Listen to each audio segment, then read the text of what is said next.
বন্ধুরা আজকে দেখো স্পেশাল রান্না, এই যে শাক বসিয়ে দিয়েছি। এর মধ্যে প্রথমে অল্প জল দিয়ে পেঁয়াজ দিয়ে তারপরে শাকটা দিয়ে একটু লঙ্কা কুচি আর লবণ আর হলুদ দিয়ে দিয়েছি। এবার ঢাকা দিয়ে দেবো, সিদ্ধ হয়ে গেলে তারপর ভাজবো। দেখতে থাকো তোমরা। দেখো বন্ধুরা, শাক সিদ্ধ হয়ে গেছে, নামিয়ে নিয়েছি। কড়া বসিয়ে দিয়েছি। দেখো কড়া বসিয়ে দিয়েছি, এবার গরম হয়ে গেলে তেল দেবো, দিয়ে রসুন দিয়ে তারপর শাকটা ভেজে নেবো। দেখো বন্ধুরা, শাকটা দিয়ে দিয়েছি, রসুন ভেজে নিয়ে তেলের মধ্যে। আর যে ভাজা ভাজা হয়ে গেলে এইভাবে শাক ভাজা করে সিদ্ধ করে ভাজা করে খাবো, তাতে শরীরের কোনো ক্ষতি হবে না, তেলটাও কম লাগবে, শরীরেরও উপকার। এবার শাক ভাজাটা নামিয়ে নেবো।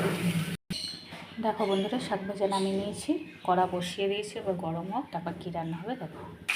দেখো বন্ধুরা, কড়া গরম হয়ে গেছিলো, তেলটা ভালো করে গরম করে নিয়ে মাছের মাথা এটা আগে ভেজে নিচ্ছি, তারপর সব মাছগুলো ভেজে নেবো। দেখো বন্ধুরা, মাছগুলো সুন্দর করে একটু কড়া করে ভেজে নিয়েছি। আর দেখো তরকারি বসাচ্ছি, দেখো কী দিয়ে রান্না হবে স্পেশাল। দেখো বন্ধুরা, মশলা কষানো হয়ে গেছে, এবার দিয়ে দেবো ডাঁটা, এইভাবে কষানো হবে। দেখো বন্ধুরা, ডাঁটা আলু সুন্দরভাবে কষানো হয়ে গেছে, এবার জল দিয়ে দেবো। দেখো বন্ধুরা, জল দিয়ে দিয়েছি, মাছ দিয়ে দিয়েছি, এবার ঢাকা দিয়ে দেবো। টাটা। এই ভিডিও এই পর্যন্তই। ভালো লাগলে লাইক কমেন্ট শেয়ার করে দিও।